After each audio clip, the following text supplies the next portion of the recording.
talking a little baseball. Steve Gardner does a great job covering baseball for USA Today. Kind enough to join us on this Wednesday for several moments. How you been, pal? Good, Rich. How about you? I'm doing well, and happy belated Memorial Day. Hopefully you were able to enjoy your extended weekend, unless you were Bryce Harper in the Washington Nationals. Let me ask you a question. Did you hear Jake Arrieta's comments regarding that he likes that it's good for the game, the little dust-ups, the brush-ups? First of all, both players are appealing. I don't know why they would even do that. I don't think they have a leg to stand on. But is that appropriate suspension for both players? I think, for me, it seems like Strickland's was a little light. I mean, it was deliberate, obviously. It goes back for 3 years to the 2014 Division Series, and it's something that, really... Petty. You have to say it's uncalled for because it wasn't anything, he wasn't settling any score that happened, the day before or anything like that. It just seems to me if you're going to, hold grudges for 3 years and then you decide to unleash on somebody, that's just not. That's not. I think that violates even the unwritten rules of baseball, and I'm not big on a lot of those unwritten rules either. So, and the other thing too, Rich, is that you get a reliever who's suspended for 6 games, and what does that amount to? 2 appearances, pretty 3 much appearances, 3 innings, 4 innings, something like that. Yep. That's no huge punishment, and it seems to me like he needed to be suspended for more. We knew there was an intent there. There was a history between the two. And yeah, Harper, I can understand how he would, want to appeal, and maybe that gets reduced a game or so. But for the most part, if you charge the mound, exactly, you're going to get suspended. Exactly. And you have to have restraint, as you mentioned, and it was petty, and it hit him in the hip. But the bottom line, I said this, I think Harper kind of likes that kind of stuff. I think he's got a little bit of that. I don't want to say drama queen in him. Well, you know what? Yeah, I think it's a little drama, and I think it's little, let me enjoy the spotlight for a couple moments and put it on myself. Let me stick with Harper for a moment and the Nationals. Well, let me actually stick with Harper in this regard. Harper and Machado, again, those are going to be the 2 names that everyone is going to be watching closely going into the winter. When it's all said and done, what player stays and what player goes? Wow. I'll tell you, it seems to me like the writing has been on the wall for a long while of Bryce Harper being in New York Yankees pinstripes. And it seems like, when he was growing up, he was a Yankee fan. You look at the match between Harper's swing and the short porch at Yankee Stadium. The interesting thing, though, is Aaron Judge and the development that he's made, and he's manning currently that right field spot. Yep. So what do the Yankees? Do the Yankees need Bryce Harper as much now as they did, maybe a year or 2 ago? I think Manny Machado has a better chance of staying put, at least at this point, and goodness knows it can change. I think Manny Machado this season, with the horrible year that he's having at the plate, hitting 210, 211, somewhere around there, that. Yeah, there's going to be a market for him, but I think that might give the Orioles a little bit more of an opportunity to try and keep him there in Baltimore. So definitely, though, both are going to be very highly sought after and will have plenty of offers to go elsewhere. Yeah, and his struggle is only magnified when you have a team in Baltimore not playing as well as some people suggested that they would be. I mean, they dropped 8 out of 10. But, again, they're still within shouting distance of the Yankees, obviously, and the Boston Red Sox. I mean, they're 4.5 back, so I don't think it's time to panic. I look at them though, but they started 22-10, and then they've taken this ridiculous nosedive, 14 out of 18. I mean, to me, they're exposed as a really flawed baseball team.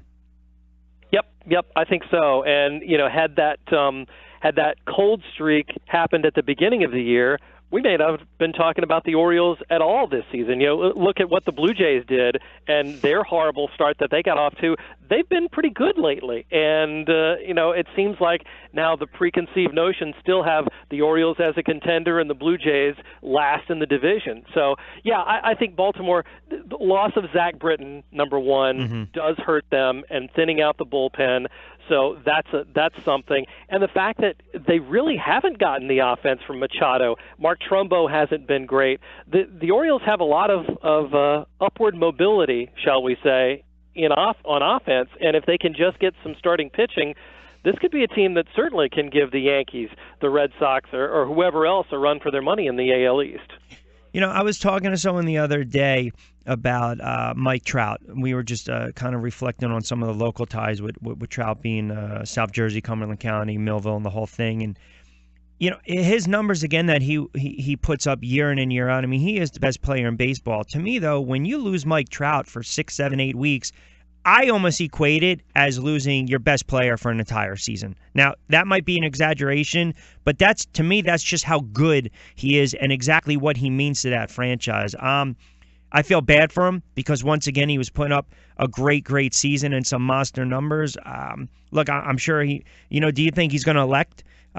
He's going to have, well, he did elect to have surgery today, I believe it was, right on that left thumb. So it's unfortunate because, right, it's a hands first slide into second base. I mean, so you got him out for 6 to 8 weeks. So do you think that time he kind of takes and he starts to reflect and say, you know what, maybe I really don't want to be here to watch this thing kind of grow because it's not getting any better? I don't know. I mean, the organization has always had a great relationship with Mike Trout. We haven't heard anything about contract squabbles or anything like that. He's always been, open to signing contract, the extension, even though it's not a long-term, when we think of long-term extensions, what he's done, it seems like there's a good relationship there. But the fact that the Angels and have not been able to get any kind of team around him, I think has to make him sort of wonder what he's going to do. What's his future? Is he ever going to, get to the playoffs and win a playoff series, get to the World Series? I think that's got to be weighing on his mind, especially when you're the best player in baseball and you see, it's completely different in other sports, basketball, for instance. But, LeBron James goes to 7 consecutive NBA finals, and Mike Trout, the best player in baseball, and he can't even get a sniff of the postseason. It's got to be frustrating for him. I don't think he's going to change what he does as a player. I don't think he's going to, not slide head first, not go all out or anything like that. But it does, I would think it does give him a little bit of time to reflect, for sure. As crazy as it sounds, he was having a career year. I mean, his batting average was .337, OPB was .461, slugging percentage .742. He was putting up monster numbers. The power numbers are always going to be there. He's probably going to hit 40-plus home runs again.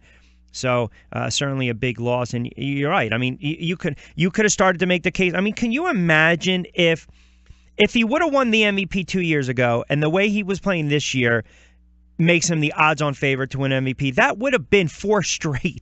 I mean, think about that for a minute. Now he's just going to sit on 2 out of 4, but still, he is mind-boggling. Yeah, exactly. That's exactly the word I was using. All right, let me get your thoughts, or the word I was thinking of. Let me get your thoughts on the Phillies for a moment. So we've had this discussion for the last several weeks. We know they're not going anywhere. We know it's a bad season. Sometimes you just don't have the players, but they have a strong farm system. They have a ton of prospects. I was throwing out a couple players' names. To me, you look at a guy like Roman Quinn. Hoskins is one of the leaders in minor league baseball in home runs, and I know he's on top of every Phillies fan's wish list, and I think he's got that enticing 30 home run power. But again, you're looking at Tommy Joseph, who's already occupying first base. He's had some issues. When do you think the Phillies are going to sit down to a man and say to themselves, all right, you know what? We got to start calling these kids up. Let's see exactly what we have going forward.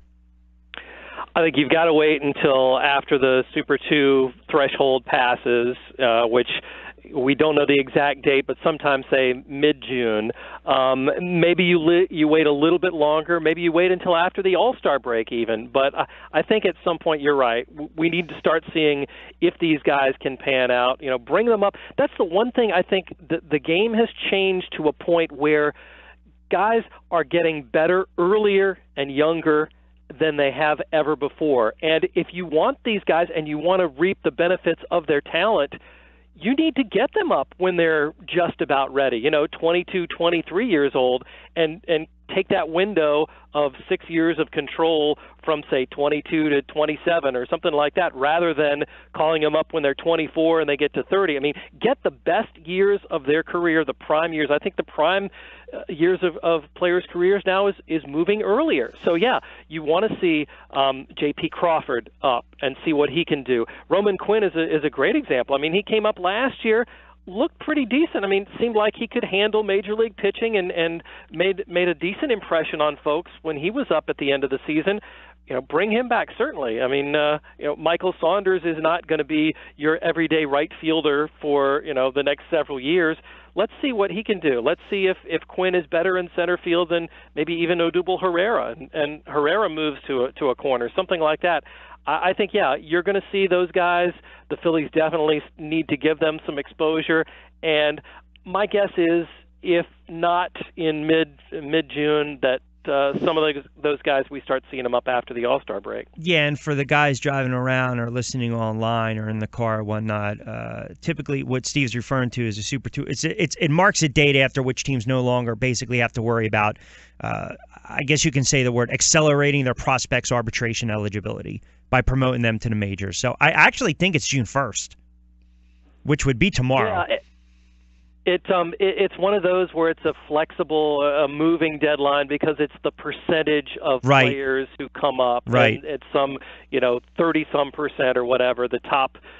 They did it with Chris Bryant a couple years ago, right? They did it with Chris Bryant. He was one of those perfect examples. He was sent to AAA to open up 2015 season. He had that great start in spring training. So it's more or less to save the club money down the road. It is. And really, I think the one thing that gets misunderstood about that is it really only affects the top prospects. Yep. I mean, if you've got a player who's a Super 2 that does get that early arbitration, only if they're a top prospect does it really matter a whole lot between the first year of arbitration and the salary that they get and the second year. So it's one of those things. It tends to get overblown, I think, in most. Like if you're the if you're the White Sox and you're talking Moncada, you're the Mets and you're talking about Rosario, you're talking number 1, number 3, number 4 prospect out there. So those are the guys that you really want to protect, so to speak. All right, last one before I let you get out of here. We talked about the Yankees in the beginning of the season, and we're seeing that they're still able to just keep it going. I mean, we mentioned the Mets starting to come within breathing room, getting some players healthy, starting to hit a little more. But the Yankees, that offense is still their offense. I mean, are they going to be able to ride this out? Can they maintain this pace for the rest of the season? I don't know. It's one of those where you look at the Yankees team and you've seen the injuries that they've had to Jacoby Ellsbury's on the DL right now. They haven't really had Greg Bird all season long. They missed Didi Gregorius for the first month of the season, and yet they've still been able to play such great baseball and lead one of the toughest, if not the toughest, division in all of the majors. And they've also done it without Masahiro Tanaka, their ace, pitching anywhere close to his capabilities. So you have to say that the Yankees have built in a little cushion, and Gary Sanchez as well. They missed him for a good portion of the season. So they've got reinforcements in the minor leagues if they need to. The minor league farm system is deep enough that if they want to make a trade, I think you've got to be really excited. This, I think coming into the year was going to be, in most people's minds, a rebuilding year for the Yankees or a retooling year, but they've turned into a contender, a legitimate contender in the American League right now. And maybe one starting pitcher that they could make acquire at the deadline, a Sonny Gray or a Carlos Quintana, somebody like that, could really make them some serious candidates to reach the World Series. And they're not. We don't even have to say the rich are getting richer because they're doing it with a lot of prospects as well. So they are playing good baseball early on in the season. All right, my friend, appreciate the extended segment today. We will talk next week. Great insight as always. I appreciate you jumping on board for a couple moments. Sounds good, Rich. All right. We'll talk next week. You got it, pal. Thanks. Steve Gardner, USA Today. Great stuff.